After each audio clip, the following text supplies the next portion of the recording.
welcome Mr. Dante Basco! It's a Thursday. What's up, everybody? Yo! How y'all doing? We are in here. We're in here. Yes. What day? It's Thursday. It is Thursday. It's only Thursday. This is It's like the only earliest Thursday. I've been to a con in a long time, and I feel discombobulated. No, don't be combobulated, this or otherwise. Otherwise. No. Yeah, just be here. What city are we in? We in Chi-Town. Make some Yo, noise. Chicago's You know. the Midwest. I've been know. walking around Chicago today, listening to old Kanye West. Oh yes.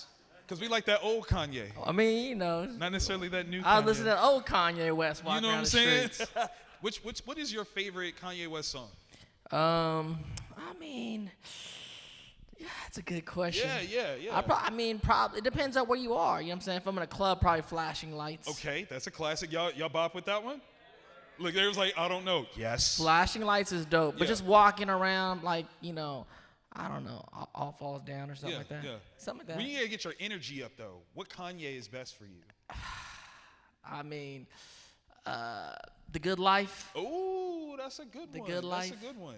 I'm not going to lie. That workout plan, though, I stay Yeah. with the workout plan. I absolutely love it. mean, Make some you noise. know. Only the real ones know. There's like, yeah, that's my That's jam. a good one. That's a good That's one. my jam.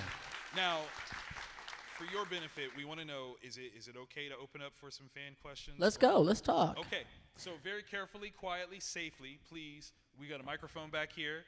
You guys are more than welcome to line up so we can ask some questions. We've got like 20 minutes or so let's see how many we can get. Let's hang out. Let's talk. What do you think was Zuko's biggest struggle that he had to go through That's a great question. in Avatar? Yeah, thank you, Matt. That's a big question. I think the struggle, a lot of us is like he is the struggle. You know what I'm saying? Mm-hmm. Like yourself. I think that's one of the reasons so many people love Zuko is that it reminds us of themselves. Mm-hmm. Where we all have a lot of problems, where it be just outward issues, parental things like that. But at the end of the day, when we're watching the show, it's really Zuko struggling with himself and his own. Like, what does he want? His uncle's there to be the voice and to be his father figure, kind of walking him through this path. But the humanization of that character and seeing him, like, struggle to do the right thing and not even understand what's right. Because the thing is, what was right to him changes throughout his journey. Absolutely. And that's phenomenal. I mean, that's the one great thing. So many great things about the show. But one of the most wonderful things about the show is I'm looking back. I do the podcast with Janet Varney, Braving the Elements, where we're going through the show. And it's my first time watching the show from beginning to end. And you're seeing what Mike and Brian did and the whole cast and crew did. You know, when I grew up with cartoons, right, we grew up in an era of like Thundercats, which I love. Come on now. Thundercats, Transformers. Right. It's great, but what you understand is like the world is not Autobots and Decepticons.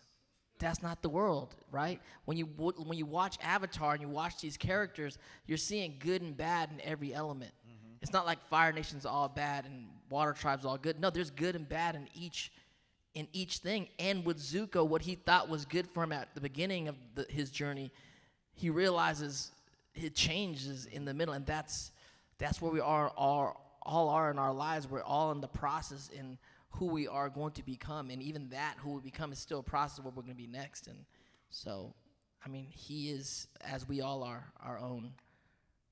That's what we got to get through ourselves. I love it. Thank you, Matt. Thank you. Thank you for your time, Dante. Yeah. Thank you, Matt. I love that concept too. The Matt's idea getting of, serious. First Dude, question yeah, off the yeah, block. That's what I'm talking about. My favorite color is blue, by the way. No. We're here to get deep, okay? Cobalt blue. Yeah, no, we want to feed the two dragons in Okay, all of we us. do it, That's we what do we're here for. What do you think Zuko's reaction would be to drinking a McDonald's Sprite for the very first time? A which one? Drinking a McDonald's Sprite, because you know those are caustic. So how would he handle drinking one of those for the first time? I don't know. I mean, he could take a lot of stuff. I mean, I believe in him, right? I believe in him Like, too. He likes his He chicken gonna hot. take it. Yeah. Yeah. I think he's gonna take it. I think he can hold it down. He'll be all right. Yeah. Like, I mean, he might burp, but it would be a cool burp. Yeah. Yeah. Probably. I think he can. I think he can hang with it for sure. Yeah. Okay, cool. Thank you very much. Good Thank you. question. When you're doing voice acting for something like that, obviously what's happening is not in front of you because you're in a studio and all that. So how is it like when you have to react to something that is happening, you know, in the show that you can't see? Is that difficult, or what goes into that? I think you just kind of go for it. There's this thing as an actor, when in acting classes and stuff that you learn, we call it assuming the position. Okay. Because the reality is, even when you're doing I come from live action, so I don't know how I got into voice acting. It just kind of happened. We're so thankful, though. I'm very thankful also. I mean, different avenues will open up and you kind of walk through different corridors. But in all of acting, you have to remember that, first and foremost, none of it is real.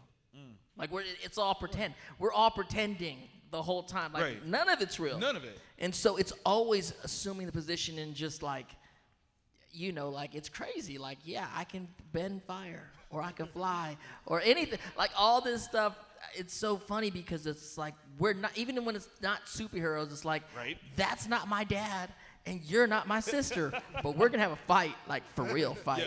Yeah. Like you are. Yeah. And so it's always, for actors, the magic is always being able to assume the position and just put yourself there. And it's really allowing yourself to kind of go there, right? Because I think as us in regular life, when we're not actors also, but everyone that's not actor, we all have to keep ourselves together at all times. I mean, we can all snap. Sometimes just as an actor, part of our jobs also is just watch people, and I sit in a mall or a place, and you're just watching people because what we are really doing is we're studying the human condition. That's our job, right? That's really what our actors' job. We're storytellers of the human condition. So you're constantly watching people and looking for characters and looking for things that's going to inform you later on in a character you may do or not. But when you're watching people, I mean, we're living in crazy times. We're all at the everywhere. We're at the edge of tears most people are at the edge of tears at a lot of times in our lives. Like, you can just see it, right? But the way we are in life is we can't live like that because we're not crazy people. We have to keep it together. But as actors, for that small bit of time between action and cut, we can allow ourselves to feel everything that we are feeling, that we deny ourselves to when we function in the world, whether it be love or hate or anger or shame. And between action and cut is your time to really go there. That's That brilliant. is so cool. Thank you. Right. Thank you. That sounds so cathartic. Like, Thank you. yeah. I mean, it could be cathartic. I think when you're young, I think as you get older, you can control a little more because the key is for all the young actors out there is like keeping it between action and cut.